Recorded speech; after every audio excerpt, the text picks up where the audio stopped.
Todos los hombres son culpables ante una madre que ha perdido a un hijo en la guerra. Y a lo largo de la historia de la humanidad, todos los esfuerzos que han hecho los hombres por justificarlo han sido en vano. Es el encabezado del capítulo, una frase de Vasily Grossman de Vida y Destino.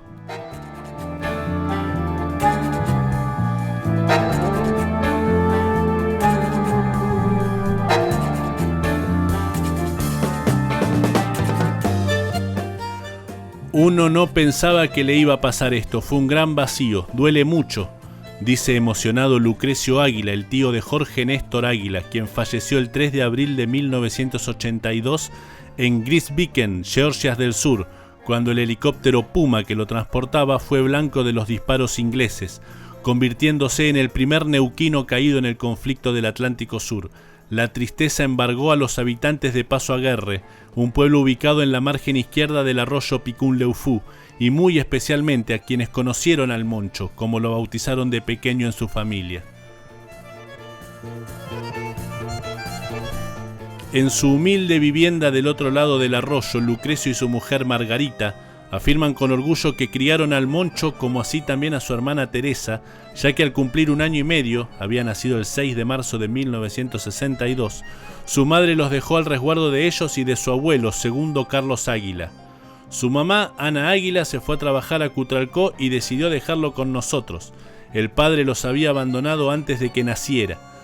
Era muy compañero, se la pasaba todo el día junto a mí y al abuelo, a quien le decía papi, trabajando en la chacra y cuidando los animales. Era muy humilde, sencillo, un chico buenísimo, siempre dispuesto a hacer un favor, cuenta Lucrecio.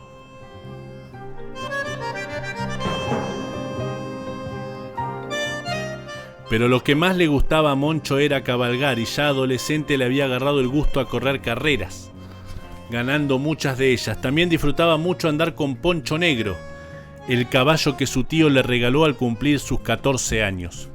Con sus primos, Juan Carlos y Vilma, hijos de Lucrecio, y su hermana Teresa, recorrían a caballo o a pie los 8 kilómetros desde su casa hasta la escuela 64, donde hicieron la primaria. Luego concurrió a la escuela 228. Era un poco vago para la escuela, no le gustaba, prefería estar en el campo, trabajar con el abuelo y el tío y andar a caballo, acota Juan Carlos mientras observa una foto en la que están junto al maestro Marco Sarmiento en un viaje que hicieron a Córdoba en 1975. Sus maestros lo recuerdan como un niño callado que tenía muchas inasistencias a clase porque vivía al otro lado del río y cuando crecía o por el hielo que se acumulaba en el invierno no podía cruzar. Además, en los meses de septiembre y octubre debía ayudar en las tareas de parición de los animales. Todas estas situaciones le impidieron finalizar sus estudios primarios. En octubre de 1981 se incorporó como conscripto de la Infantería de Marina en Punta Alta, provincia de Buenos Aires. Su prima, Gladys Rioseco, señala que una vez pasó por Cutralcó donde yo vivía y me dijo que no quería saber nada con estar alejado de su familia. Especialmente decía que no quería dejarlo solo al abuelo. A pesar de ello, Gladys indicó que en alguna oportunidad su primo le contó que quería seguir la carrera militar.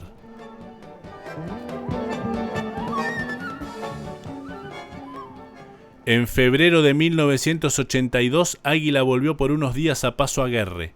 En esa oportunidad sus familiares notaron que su accionar era lo más parecido a una despedida.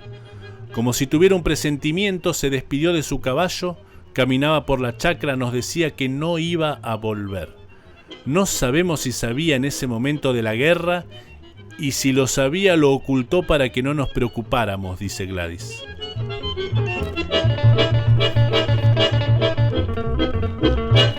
Su prima, Edith Díaz, contó que en esos días en el paraje junto a sus familiares ensilló su caballo Poncho Negro, un regalo de su tío Lucas. Recorrió este suelo que tanto quería por última vez, campo que fue testigo fiel y silencioso de su nacimiento y sus vivencias.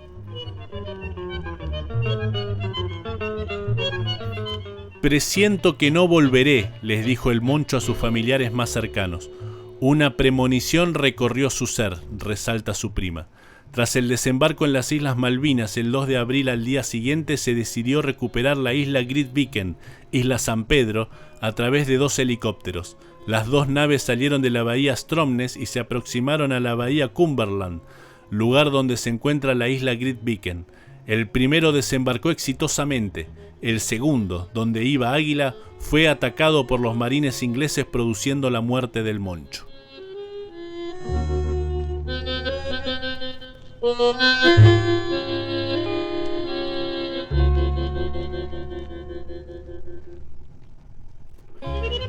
Escuchamos por la radio que habían caído 2 soldados, pero no dijeron los nombres. Mi hija, que tenía 7 años, dijo: «Papá, ¿no será el Monchito?». Yo la reté, le dije que no dijera esas cosas, cuenta Lucrecio. Y como si reviviera la escena, describe que al otro día observó que una camioneta a toda velocidad se aproximaba a la casa. Era mi cuñado. Ni bien bajó de la camioneta le dije: «Dígame la verdad, ¿Monchito murió?». Me dijo que sí. A partir de eso todos quedamos mal, quedamos solos, con un vacío acá. Revive el momento y se toca el corazón.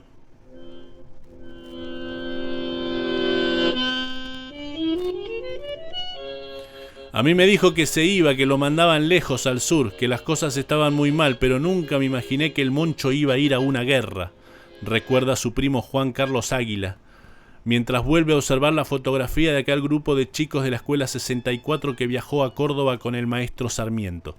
Agrega que cuando su primo le confió que su destino iba a ser lejos, le pidió que no dijera nada al abuelo segundo Carlos y a los tíos Lucrecio y Margarita. Nos criamos juntos en la misma casa, prácticamente en la chacra donde pasábamos todo el tiempo. Mis padres fueron como sus padres, además del abuelo, describe. El dolor por su muerte no se va nunca, es un duelo permanente, asegura.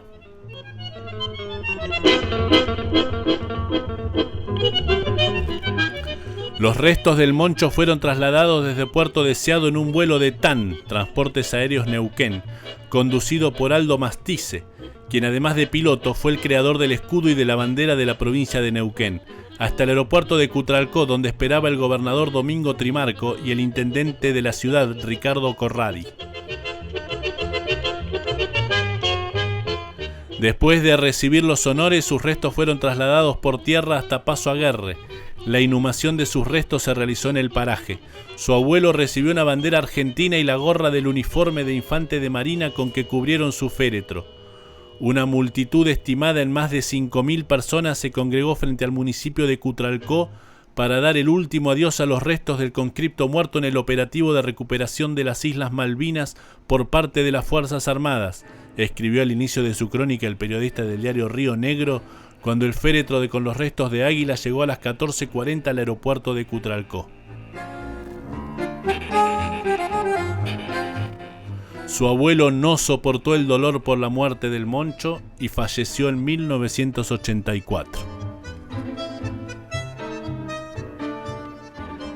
Estuvo entre los primeros, junto al Monacid y Huanca, poniendo el pie en las islas, robadas por los piratas, desafiando con su pecho al invasor y a las balas, ciego de amor y coraje, como un guerrero de Esparta, como símbolo de un pueblo que sueña cuando trabaja y muere con alegría cuando defiende su causa, escribió el poeta Milton Aguilar en un poema en memoria del Moncho.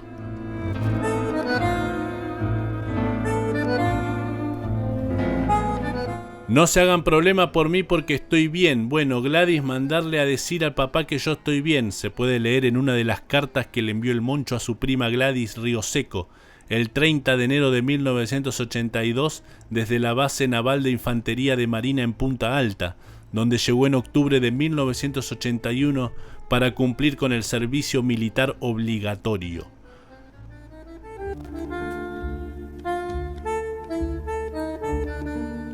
Gladys tuvo el privilegio de ser la única integrante de la familia en recibir cartas de su primo mientras éste cumplía la conscripción. Me escribió 5 cartas, teníamos la misma edad y quizás por ello había como una conexión especial entre nosotros. Yo vivía en Cutralcó y pasaba las vacaciones en su casa en Paso Aguerre, éramos como hermanos, explica. Además de pedirle perdón por la mala letra y las faltas de ortografía, Águila se lamentaba por no poder salir de licencia. Era muy bueno, pero costaba que hablara de sus cosas. La última vez que vino a Cutralcó fue en febrero de 1982 y pudimos sacarle una foto con el uniforme blanco. En una de las cartas fechada el 9 de noviembre de 1981, Moncho confiesa sus sentimientos de estar lejos de su tierra y de sus familiares. Bueno, Gladys, te voy a contar que es triste estar lejos de la casa. Se extraña mucho a los familiares. Bueno, espero que me escribas. Cuando me vaya de licencia te voy a contar cómo se pasa la vida de Marina.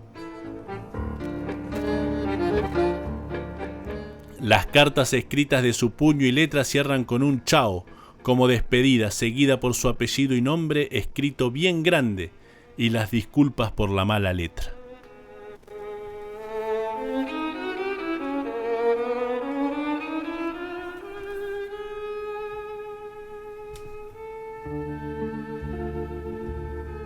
Hemos leído Las cartas del jinete de Paso Aguerre, el homenaje a Moncho Aguilar, el primer neuquino fallecido en la guerra de Malvinas. Está en el libro Malvinas, Historias para no olvidar, de Pablo Montanaro.